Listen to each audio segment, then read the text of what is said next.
Oke, selamat bertemu kembali buat anak-anak Ibu.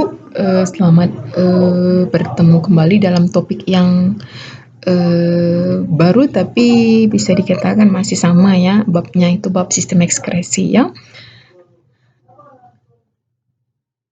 Nah, baiklah kita langsung saja ya, kira-kira apa yang kita bahas hari ini. Nah, yang kita bahas itu ada yang namanya adalah organ ekskresi. Yang kemarin sudah ginjal, jadi sekarang akan kita bahas adalah hati, kulit, dan paru-paru ya Nak ya. Nah, kita mulai dari hati atau hepar. Jadi kalau hati itu dia beratnya berkisar 2 kilogram, itu dia berada di bagian rongga perut kita sebelah kanan. Jadi bukan di dada, di rongga perut sebelah kanan di bawah diafragma. Ya ini yang membantu pernapasan ya, saya dikatakan otot perut. Jadi sebelah kanan perut kita, rongga perut kita ya. Nah, fungsi hati itu cukup banyak. Tapi kalau kita bicara mengenai ekskresi, maka artinya membuang zat yang tidak berguna. Nah, jadi kalau kita yang penting kalau di sistem ekskresi, maka yang dia buang itu adalah pertama zat racun. Nah, racun-racun yang termakan itu tidak berguna. Yang kedua adalah urea dan amonia. Ini adalah merupakan perombakan protein. Protein tidak bisa disimpan kalau berlebih. Jadi dia harus dibuang, tapi sebelumnya harus dirombak dulu, baru bisa dibuang nanti. Jadi terjadi dalam hati. Yang berikutnya adalah sel darah merah yang sudah tua. Jadi itu nanti dia adalah perombakannya itu terjadi di dalam hati. Nah, jadi nanti dia dirombak akan menghasilkan nanti di sana ya ada seperti hemin, ya, ada zat besi. Nah, jadi nanti ada juga zat yang tidak bergunanya gitu ya. Jadi perombakan sel darah merah yang sudah tua. Nah, jadi sel darah merah yang sudah tua ini nanti dirombak.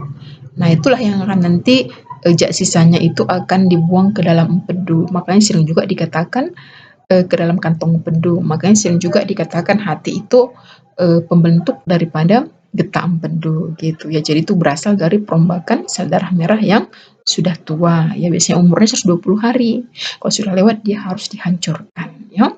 Nah, itulah fungsi sebagai ekskresi. Tapi bisa fungsi yang lain tapi tidak berhubungan dengan ekskresi, hanya sedikit info. Bisa untuk menyimpan gula, namanya glikogen. Jadi kalau gula kita berlebih dalam tubuh, maka supaya tidak menghambat metabolisme, dia dirombak jadi glikogen. Jadi disimpan nanti di dalam hati, gula hati sering istilahnya. Jadi karena dia dirombak kalau berlebih berarti mengatur kadar gula dalam darah supaya tidak berlebih gitu atau tidak kekurangan. Nah, membentuk yang namanya adalah vitamin A. Jadi dari provitamin A, pembentukan vitamin A itu di hati ya.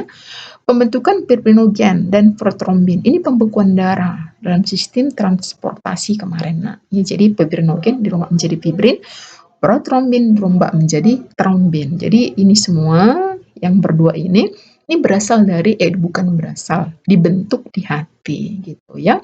Kita lanjut. Nah, jadi kalau kita bicara mengenai strukturnya kira-kira seperti ini. Jadi hati itu dia ada komponen di dalamnya, ya ini adalah yang hijau itu adalah vesika biliaris. Ini namanya kantong empedu dan cairan empedu itu akan dikeluarkan melalui suatu saluran atau namanya lah ductus ya. Jadi ductus, coleoductus itulah merupakan saluran empedu. Nah, di dalam daripada yang namanya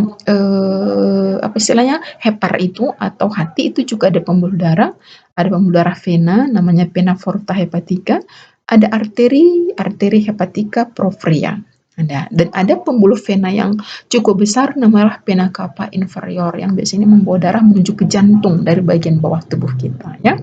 Nah, dan di dalam hati ini juga nanti bisa kita lihat di sini dia memiliki ada serat-serat pemisah antara lobus satu dengan lobus yang lain. Ada sekat-sekatnya yang terdiri atas jaringan ikat atau namanya ligamentum. Ingat jaringan ikat padat, namanya ada ligamen, ada tendon. Nah, ini ligamennya. Jadi nanti ada pemisah-pemisahnya lobusnya. Nah, berapa lobus? Maka kita bisa lihat ada lobusnya sebelah atas namanya lobus caudatus. Ini dia sebelah atas ya. Ada lobusnya sebelah kiri. Ini lobus sebelah kiri namanya adalah lobus hepatis sinister. Dan ada sampingnya sebelah kanan dexter. Jadi lobus hepatis dexter itu lobusnya itu di sebelah kanan. ya. Baru ada juga bagian sebelah tengah. Jadi namanya adalah lobus quadratus ya. Jadi itu dia lobusnya tadi ya, ada beberapa. Jadi ada ligamennya, ada ligamen coronarium hepatis, ada ligamen atau ligamentum teres hepatis. Jadi pemisah antara lobus yang satu dengan lobus yang lain. Nah, itu adalah anatomi daripada Hepar ya. Oke, kita lanjut. Nah, kita masuk ke proses dalam Hepar atau hati. Proses apa? Jadi di sana tadi sudah Ibu bilang kan, salah satunya adalah sel darah merah yang sudah tua itu akan dipecah, dihancurkan karena tidak berguna. Jadi nanti sel darah merah mengandung hemoglobin. Jadi hemoglobin atau Hb ya, itu akan dirombak, dipecah, menghasilkan zat besi Fe, globin, dan hemin. Zat besi itu di hati itu akan dikirim ke sumsum tulang belakang untuk pembentukan tulang ya. Nah, sudah pembentukan darah di dalam tulang. Nah, bukan pembentukan tulang tapi pembentukan darah. Zat besi kan penghasil darah dia. Nah, baru ada globin. Globin ini di metabolisme ya, melalui metabolisme protein untuk dipakai nanti pembentukan Hb baru, hemoglobin baru dalam sel darah merah. Ya, jadi untuk pembentukan Hb baru ya, itu perlu yang namanya adalah globin. Ada hemin. Jadi kalau hemin ini itu akan dirombak jadi bilirubin. Bilirubin dirombak jadi urobilin, urobilin dirombak jadi sterkobilin ya, di mana sterkobilin itu membentuk warna feses, biasanya kekuning-kuningan ya, orange. Urobilin ini untuk pemberi warna kekuning-kuningan pada urin ya. Jadi itu adalah bagian daripada proses perombakan sel darah merah yang sudah tua yang terjadi dalam hati ya nak ya. Oke. Jadi tugasnya nanti salah satunya adalah selain nanti di buku mandiri, maka tugasnya adalah silahkan nanti Anda ceritakan kembali bagaimana proses pembentukan daripada sel darah merah, proses daripada perombakan sel darah merah yang terjadi dalam hati. Yang kedua adalah bagaimanakah proses perombakan protein yang terjadi dalam hati. Jadi ada dua proses, bagaimana proses perombakan sel darah merah dalam hati, bagaimana proses perombakan protein yang terdapat di dalam hati. Ya, silahkan dimasukkan nanti di kit ya. Kita lanjut.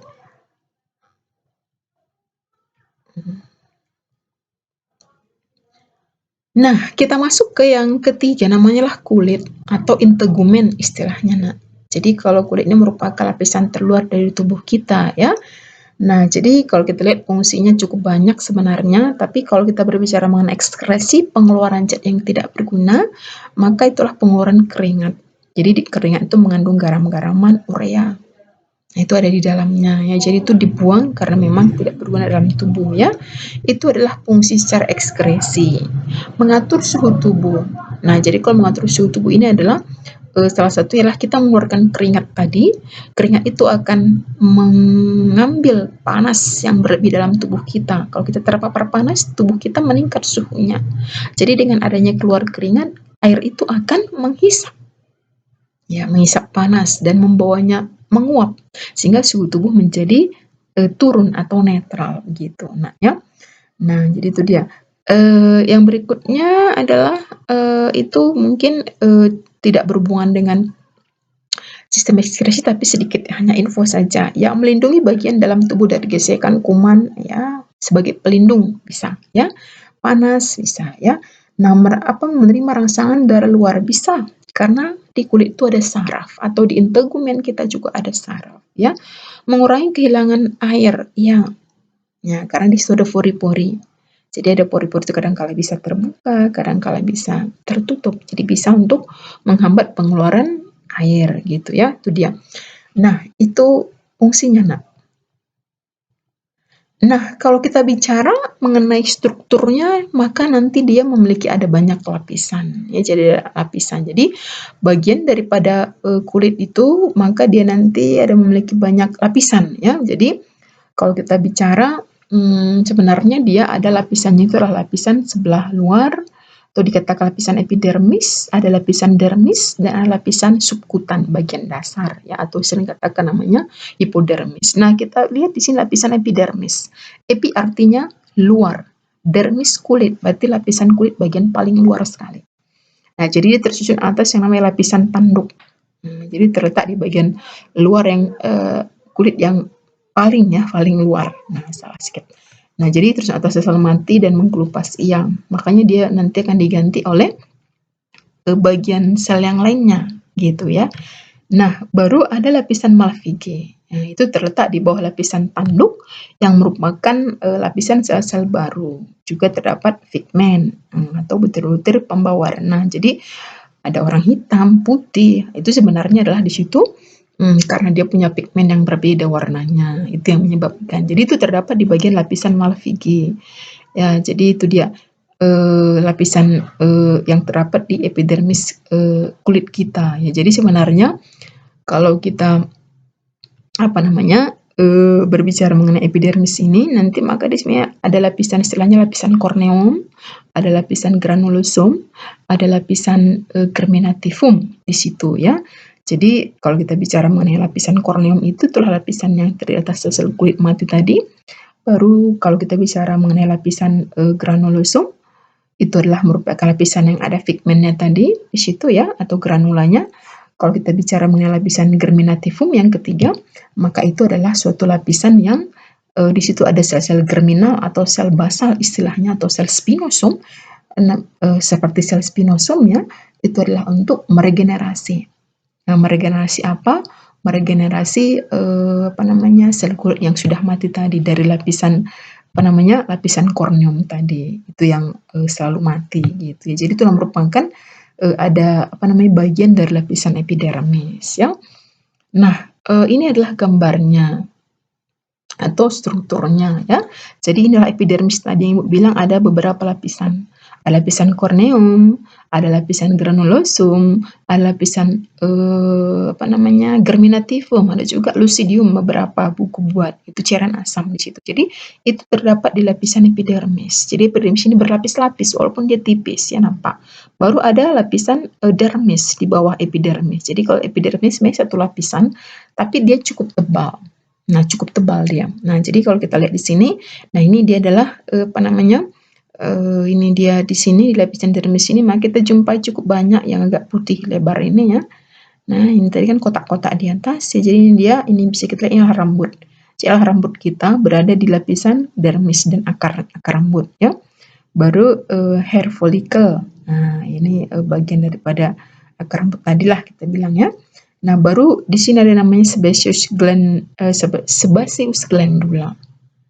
Nah, jadi ada juga kelenjar sebaceous di sini. Nah, kelenjar sebaceous ya. Baru di sini juga adalah ada namanya adalah blood vessel atau pembuluh darah. Nah, jadi itu adalah pembuluh darah ya di bagian di bagian dermis tadi. Di situ adalah ada istilahnya ada pembuluh darah. Jadi bukan di dermis, letak pembuluh darah di kulit kita ya. Nah, baru di sini ada smooth muscle. Nah, jadi smooth itu adalah bisa dikatakan dia muscle itu otot. Jadi otot penggerak rambut. Itu juga dari lapisan dermis ya. Baru sweat gland. Jadi inilah namanya kelenjar keringat. Nah, jadi kelenjar keringat ini, kalau ini kelenjar gland itu kelenjar minyak. Makanya rambut kita ada minyak-minyaknya kalau lagi berkeringat. Ya, jadi itu dia. Ini neuron itulah saraf. Jadi ada saraf ya. Jadi saraf itu ada juga di bagian lapisan dermis. Nah, baru lapisan yang bagian paling bawah ini namanya hipodermis atau sering kita namanya subkutan. Jadi di sini paling banyak adalah lemak. Jadi ini merupakan jaringan ikat sebenarnya, jaringan ikat. Ya, lemak itu kan termasuk jaringan ikat. Jadi dia di sini adalah makanya kalau orang gendut biasanya itu tebal. Nah, itu yang lapisan lemaknya cukup tebal ya. Nah, itu adalah bagian kulit. Jadi kenapa dikenal ekskresi? Ada di sini sweat glandula atau dikatakanlah kelenjar keringatnya ada di situ. Gitu. Nah, ya. Kita lanjut.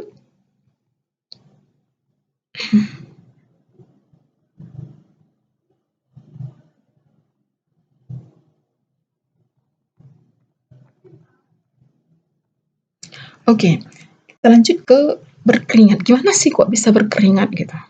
ya. Jadi kalau kita bicara kenapa bisa berkeringat, salah satu adalah karena tubuh kita itu suhunya meningkat. Jadi karena suhu tubuh kita meningkat, kenapa bisa meningkat? Kena panas gitu.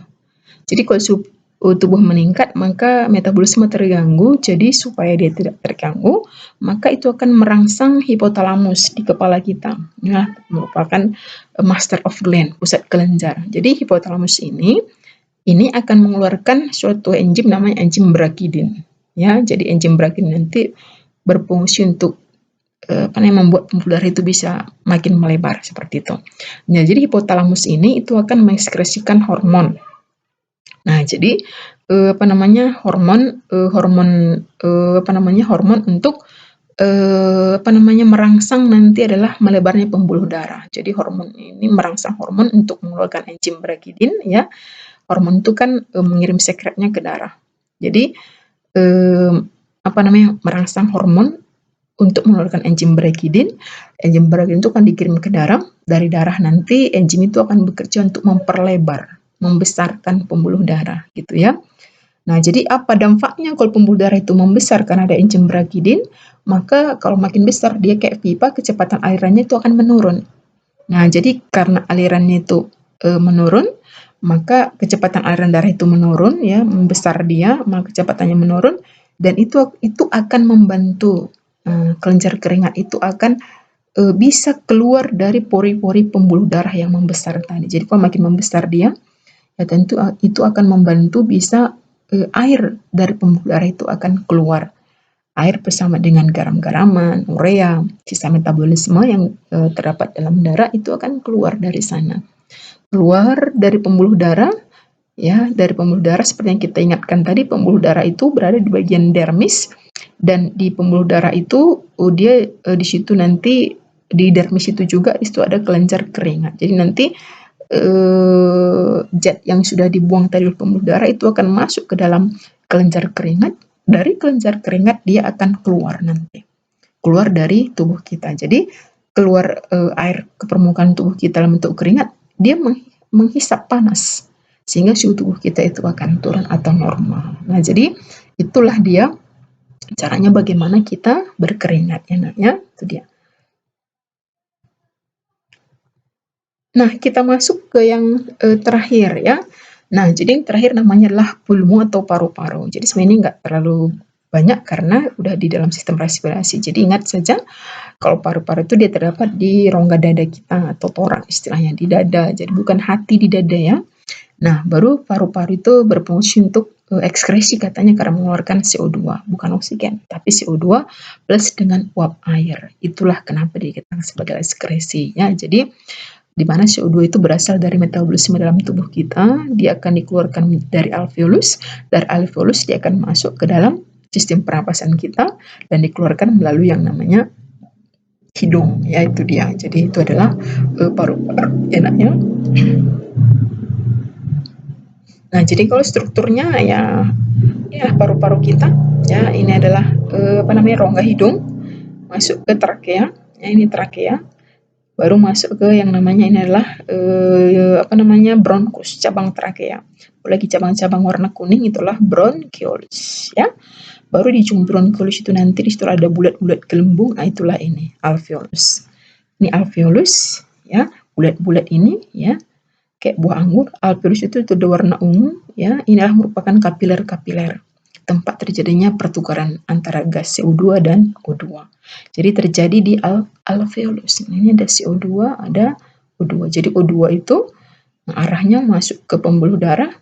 Kalau CO2 ini pembuluh darah pena, masukkannya ke dalam alveolus untuk dikeluarkan dari tubuh kita. Jadi kalau CO2 masuk ke alveolus, kalau O2 masuk keluar dari alveolus masuk ke dalam pembuluh darah. Itulah kenapa dikatakan sebagai tempat untuk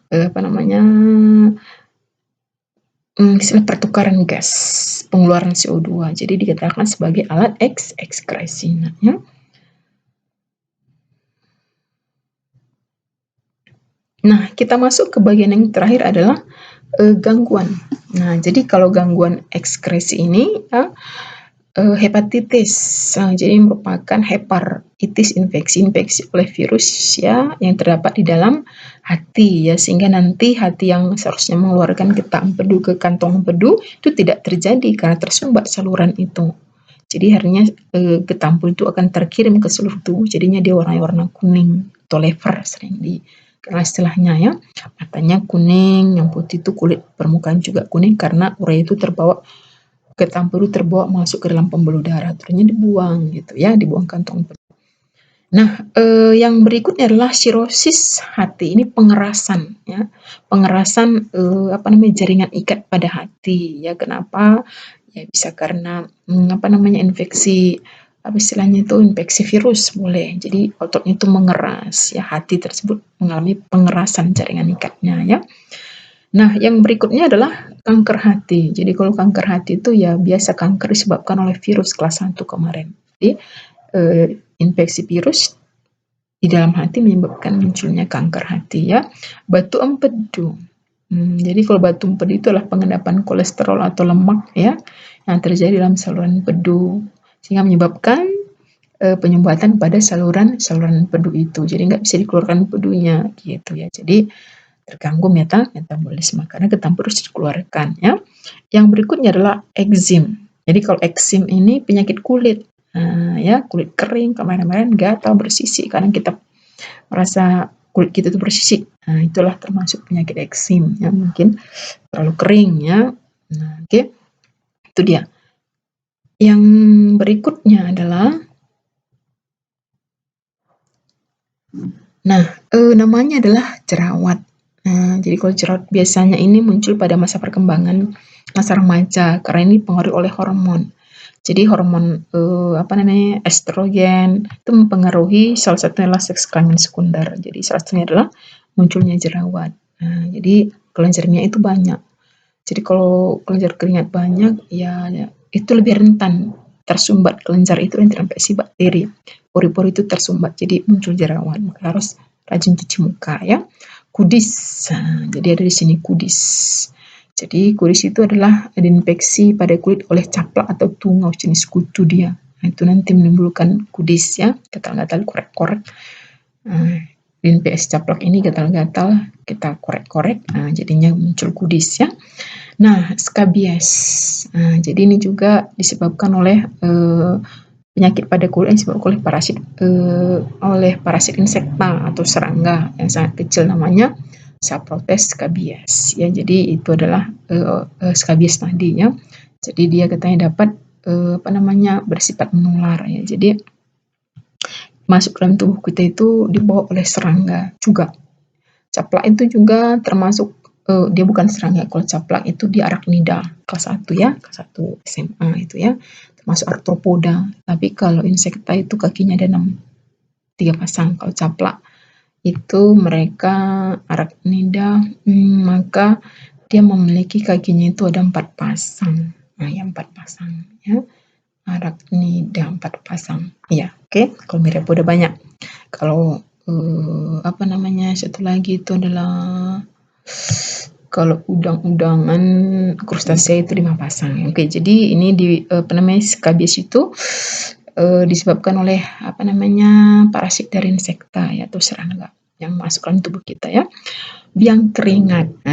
Bau. Jadi kalau biang keringat itu terjadi karena tersumbatnya kelenjar keringat seorang itu tersumbat gitu. Seharusnya kan dia terbuka sehingga zat-zat sisa metabolisme yang menumbuhkan bau dia akan keluar. Nah, jadi ini tersumbat oleh sel kulit yang mati sehingga tidak dapat terbuang secara sempurna sehingga menimbulkan bau gitu. Jadi dengan kata lain yang mungkin harus bersih mandi lah ya. Karena sel kulit mati berada di sebelah luar. Jadi kita harus rajin mandi, rajin membersihkan kulit, maka kelenjar keringat akan terbuang secara sempurna sehingga tidak menimbulkan bau. Jadi itulah dia gangguan-gangguannya. Dan Ibu rasa sampai di sini saja dulu ya. Kalau ada pertanyaan silahkan ditanya dan kita sudahi dan tetap belajar, tetap mendapatkan ilmu ya, karena waktu itu tidak akan bisa kita ulang lagi ya. Oke. Ibu sampai di situ saja dan sampai bertemu kembali. Terima kasih, tetap jaga kesehatan dan selamat pagi.